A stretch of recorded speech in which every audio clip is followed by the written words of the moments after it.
চুয়াডাঙ্গার সরোজগঞ্জে জমে উঠেছে দেশের অন্যতম বড় খেজুর গুড়ের হাট। ডিসেম্বরে শুরু হওয়া বেচাকেনা চলবে মার্চ মাস পর্যন্ত।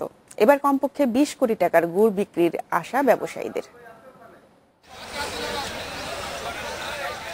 শীত এলেই সরোজগঞ্জে জমে ওঠে খেজুর গুড়ের হাট। দাম কম, মান ভালো, তাই গুড় কিনতে আসেন বিভিন্ন জেলার ক্রেতা।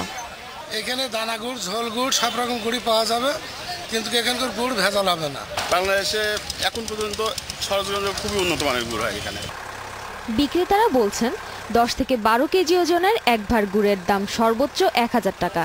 সপ্তাহে সর্বোচ্চ 2.5 কোটি টাকার গুড় বেচাকেনা হয় এই হাটে। এখানে প্রকৃতপক্ষে খাজুরের যে গুড়ের যে স্বাদ, সেই স্বাদটা পাওয়া যায়। এই হাটে প্রতি বাজারে 15 থেকে 20 ট্রাক গুড় এখানে আমদানি হয়।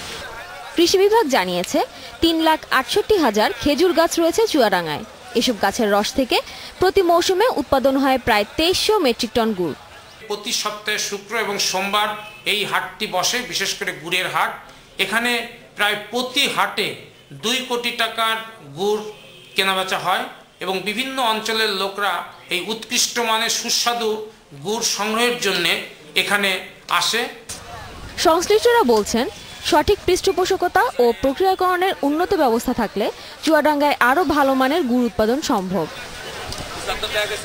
Independent news desk.